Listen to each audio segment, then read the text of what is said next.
Good morning, good afternoon, good evening, and a very warm welcome to everyone joining us today.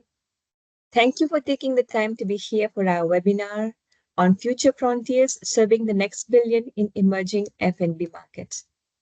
My name is Dr. Manjula Ghura, Senior Consultant in the F&B team at Future ScaleX, and I'm delighted to be here with my colleague Pooja Kanekar, who is an Associate Director with over 15 years of experience in strategic consulting as your speakers for today's session.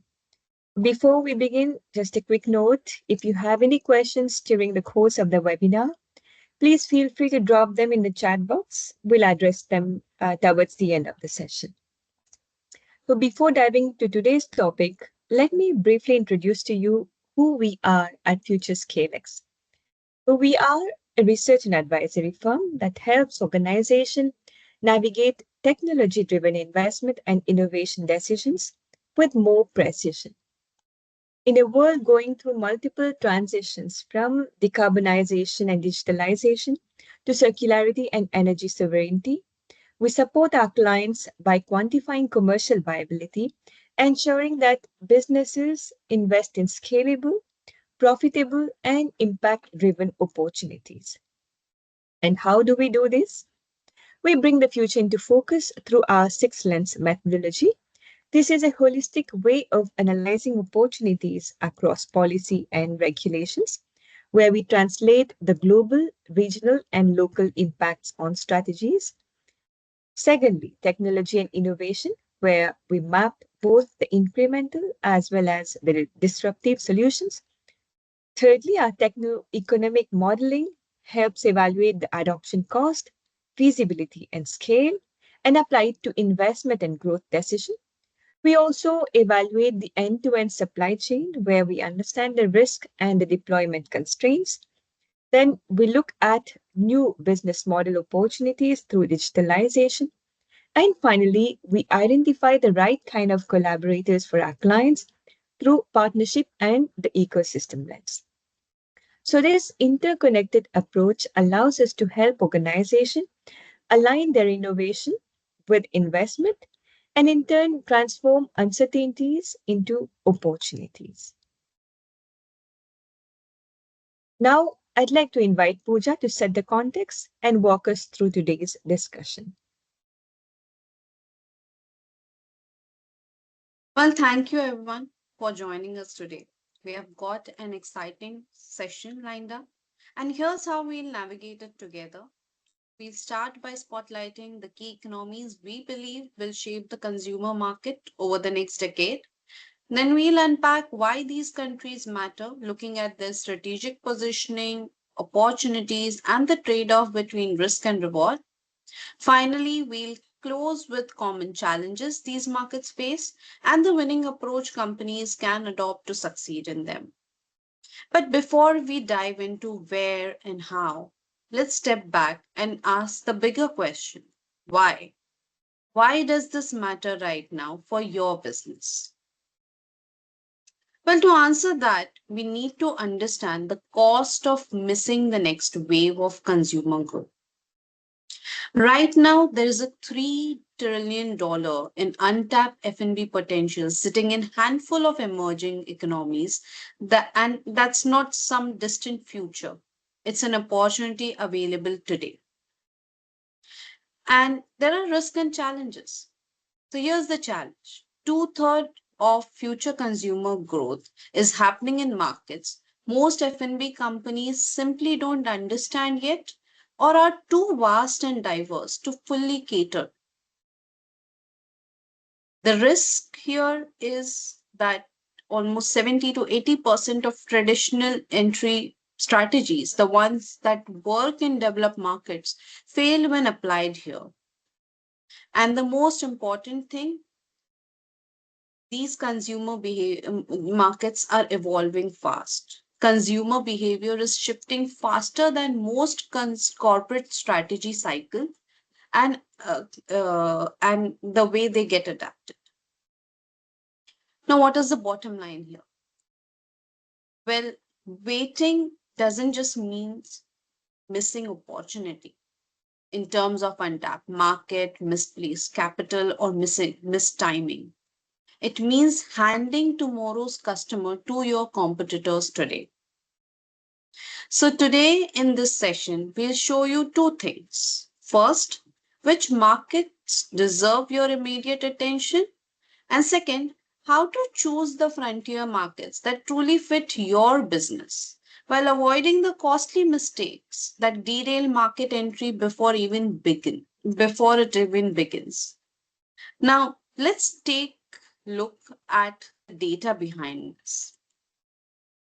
Now, according to IMF and World Bank classification, the global economy can be divided into three tiers.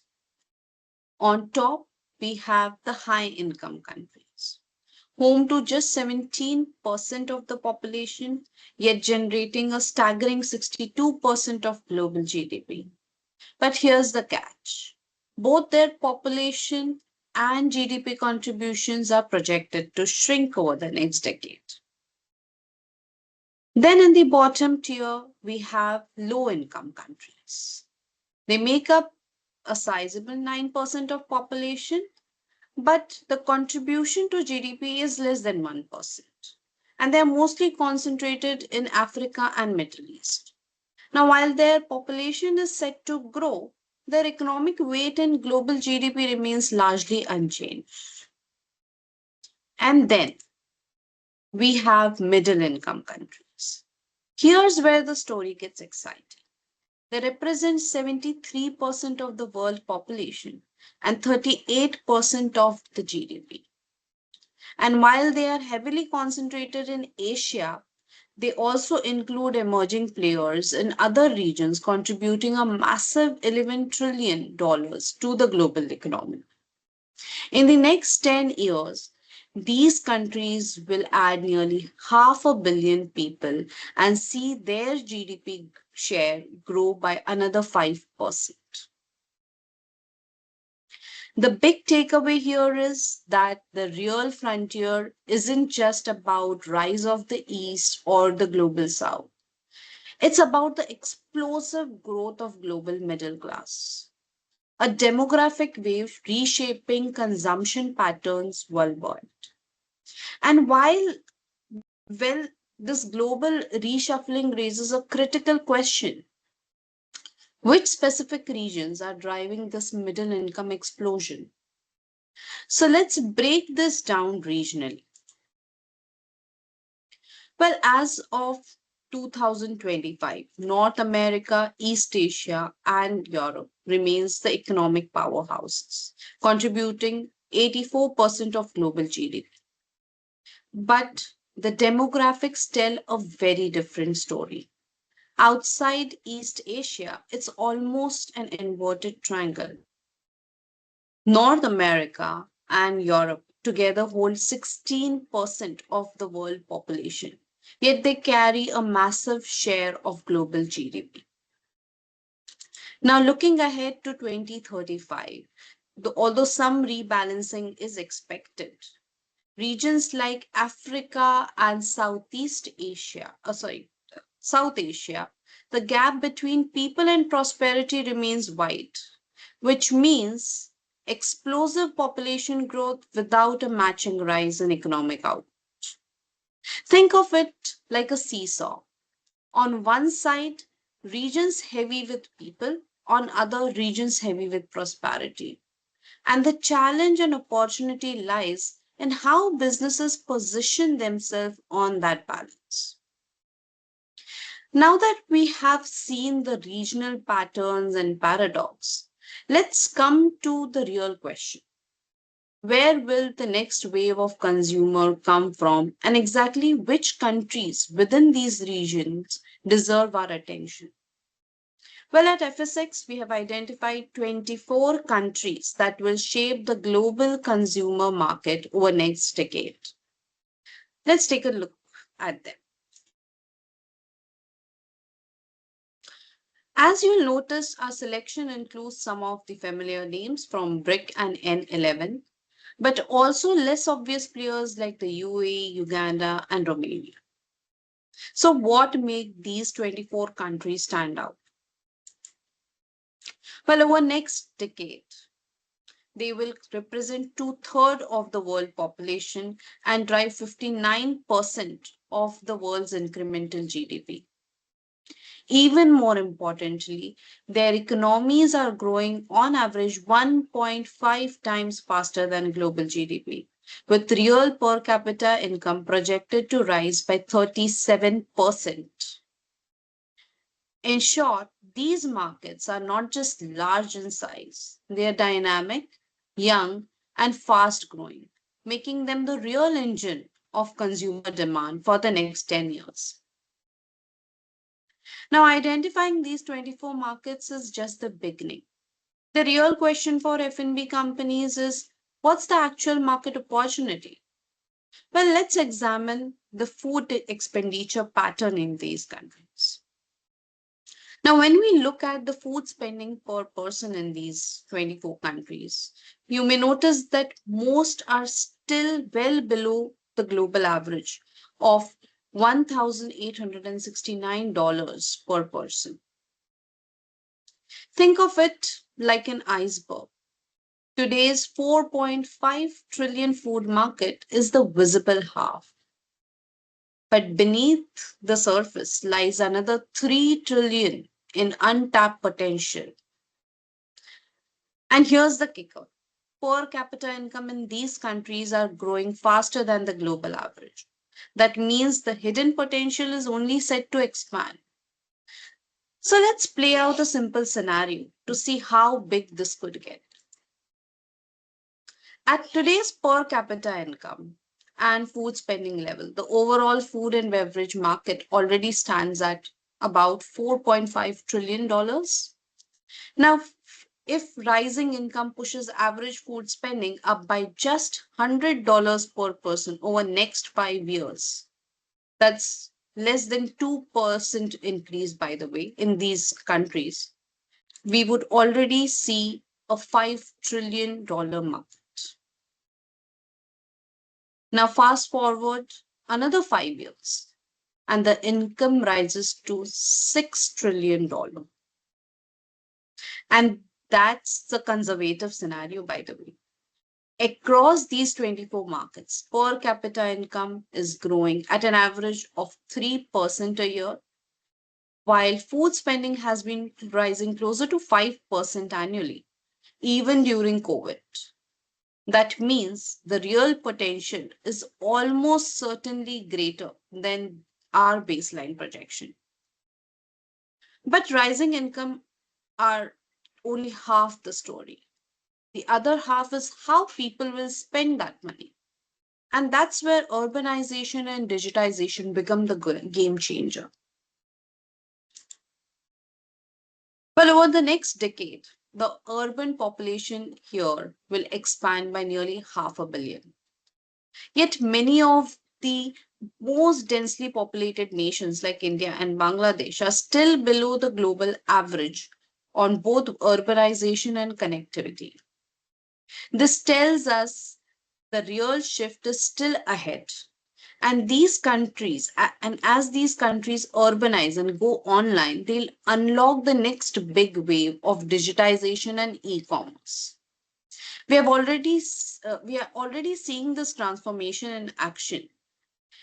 In markets like India and Bangladesh, the explosive adoption of digital payment gateways show that how quickly consumer behavior can leap forward once the infrastructure is in place. In short, as cities expand and connectivity deepens, these markets won't just catch up, they leapfrog into entirely new patterns of digital consumption. Now, to see how this plays out on the ground, let's zoom into a concrete example of the Indian snacks market. For the purpose of this analysis, we will consider 2020 as our baseline year. Now, over the decade, we understand that urbanization is projected to grow from 34% to 42%. That's more than 100 million people moving into cities. At the same time, e-commerce penetration is set to jump from 7.6% to 32%, a 4x leap in digital adoption. Combine this with market premiumization, where urban online buyers are already spending 13.5 times more than rural offline consumers. And you start to see the scale of opportunity.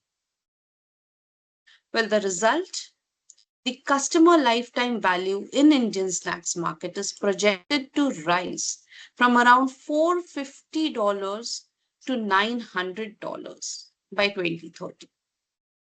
To put that in perspective, it's just 100 new urban customer could mean an additional $0.4 million in revenue.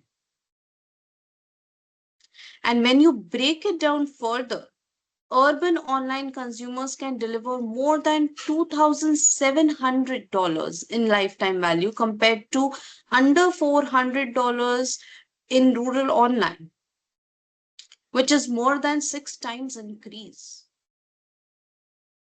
Now, this isn't just growth, it's a complete transformation in where and how value is created, with digital and urban markets driving the premium end of consumption. The Indian example shows the potential, but clearly, not all 24 markets offer the same opportunity profile. So, how do we prioritize? To make sense of them, we map these countries on a risk reward matrix based on economic and industry parameters. What we found are three distinct clusters. In the top quadrant, top left quadrant, we have we call it a golden quadrant. We see countries with high reward and relatively low risk. These are the anchor markets that every company should have in their portfolio. On the right hand side, we find countries with moderate risk and moderate reward. These often serve as gateway markets, helping companies enter, expand, and maintain profitability across broader regions. And on lower left quadrant, we see markets that bring stability and premium positioning. These are not the fastest growing markets, but important for balance and resilience. So, this framework helps companies prioritize where to invest aggressively, where to use a stepping stone approach, and where to build stability. Well, this matrix guided us to our priority 15 markets that balance opportunity size with strategic fit. So, let me walk you through what make these markets compelling for F&B expansion. Now, looking at our priority 6 markets for F&B expansion through 2030, we see a tale of two opportunity sets. We have high growth, high volume markets like India and Vietnam, delivering 6+% GDP growth with massive consumer base, but a lower spending power. Meanwhile, premium markets like the UAE offer nearly $3,000 per person in food expenditure, that is 6x higher purchasing power. What is most exciting? India's e-commerce is exploding at over 10% growth, while established markets like China are maturing below 8%. The strategic imperative here is clear. Volume plays in India and Vietnam, and premium strategies work well in UAE and Malaysia.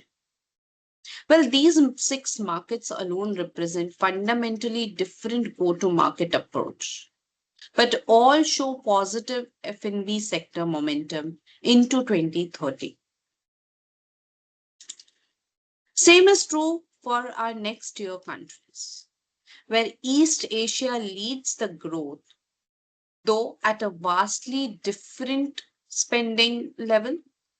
Latin America shows mixed signals on the economic front, but a strong growth in CLV, and then Southeast Asia remains impressive across. Critical insight here is that inflation trends has to be a consideration in determining the market entry timing and pricing strategy. Now, I would like to invite Manjula to take us through some of the key challenges in these markets. Thank you, Pooja, for walking us through the key economies that will shape the next decade. Now, if we zoom into these emerging markets, three core challenges really stand out. And these challenges determine how nutritious a food can be, how it reaches the people, and how safe it is for consumption. So let me walk you through them one by one. Let's consider the nutrition paradox. Imagine this.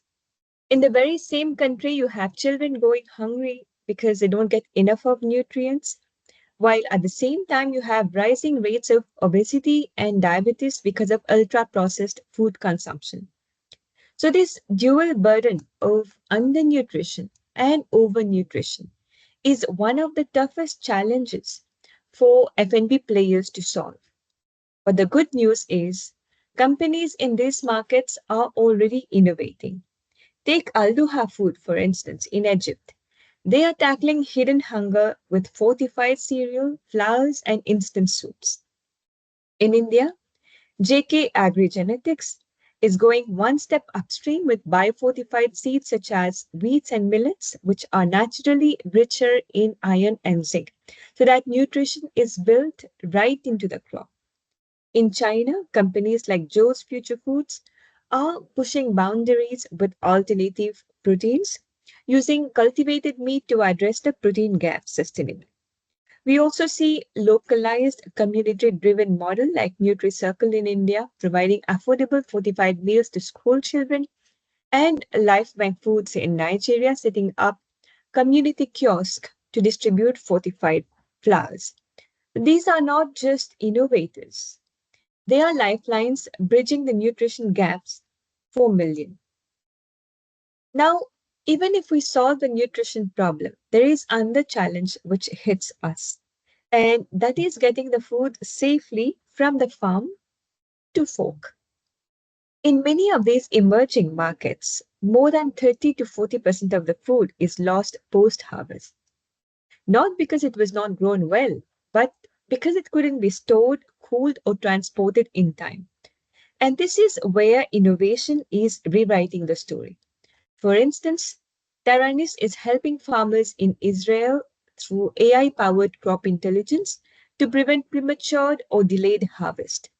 In Mexico, Frialsa has built a strong refrigerated logistic backbone to ensure that the produce remains fresh.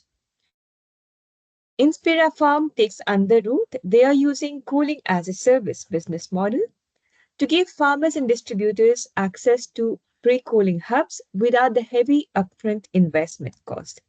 And in Vietnam, Yokorai is running a large-scale solar-powered cold locker, while in Kenya, Soko Fresh is empowering smallholder farmers with affordable community cold rooms that slash the post-harvest loss from 40% to less than 5%. So here, technology is not just reducing the waste, it's unlocking value, income, and access to safer and fresher food. And finally, let us talk about regulation and labeling, something which every F&B player struggles with. So think about this. A single product might need to meet different rules for claim, ingredient, and even the icon on its pack, depending on whether it is sold in India, China, or the Middle East. And regulations shift quickly. The risk of getting it wrong is quite high, from delays and recalls to hefty fines. But here too, there are solutions emerging. Halal chain in the UAE, they use blockchain to ensure that transparency and trust is built in the halal certification. TE Food in Romania, they provide a QR code based system to track the farm to table traceability, linking the products back to their origin to build consumer trust. Then we have AI stepping in, like label scan in Poland, for instance. They are using AI to scan labels in real time in order to catch errors before the products even hit the market. AI software consultants in Thailand, they are using an AI ML traceability system for the produce.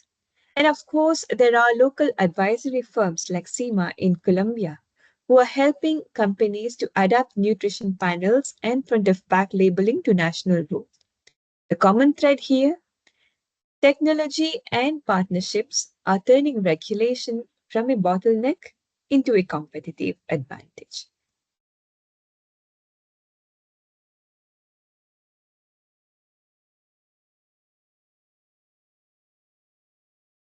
So, with everything we have seen, the growth, the risk, the opportunities, the key takeaway is this: not all 6% GDP growth markets are equal.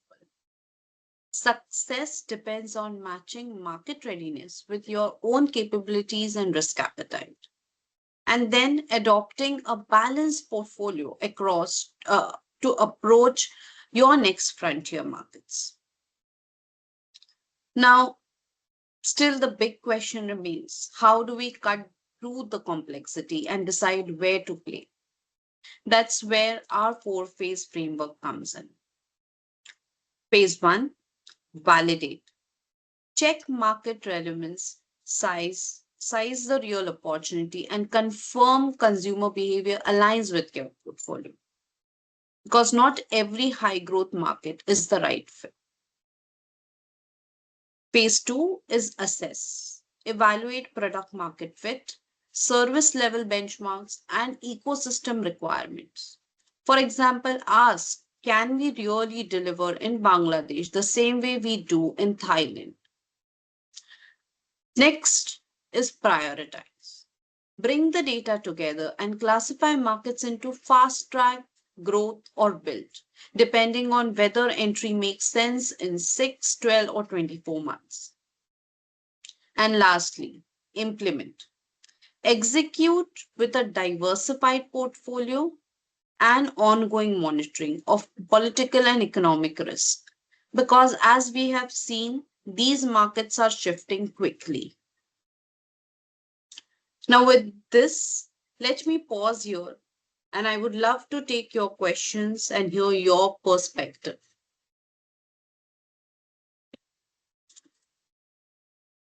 Well, we already have few questions lined up for us. So the first one is, what are the risk and reward parameters considered for the matrix? Well, in building this framework, we looked at both macro and industry factors. One, on the risk side, we considered consumer price and forex volatility, geopolitical stability, and logistic infrastructure. On the reward side, we have considered real GDP and per capita income growth, F&B sector growth, expansion of e-commerce, and most importantly, CLV growth for major F&B categories. Now, though this approach gives us a solid basis to compare very diverse economies, when it comes to specific regions, this framework needs to be fine tuned to reflect regional dynamics and common challenges. So, that would need a further consideration.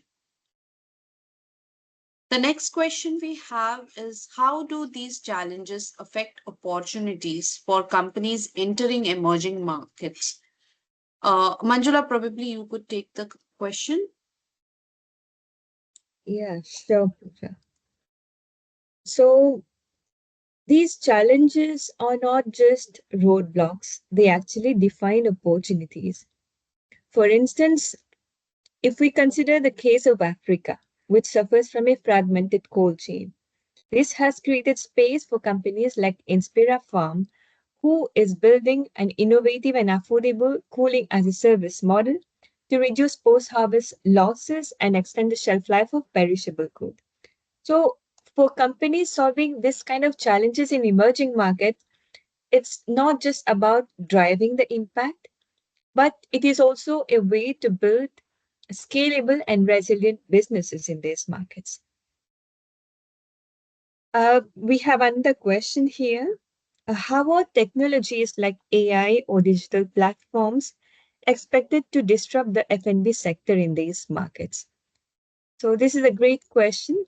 AI is already being used right now in uh, labeling, cold chain monitoring, and even product personalization. But the bigger disruption will come when these technologies become affordable and scalable across rural and semi-urban population. And this is an evolving space, and I'll be happy to share more specific case examples after this session. So, with this, I think we'll wind up today's session. Thank you once again for joining us and for your thoughtful questions. We've really enjoyed sharing these insights with you, and we look forward to continuing the conversation and engaging with you beyond today's session. Have a great day ahead. Thank you.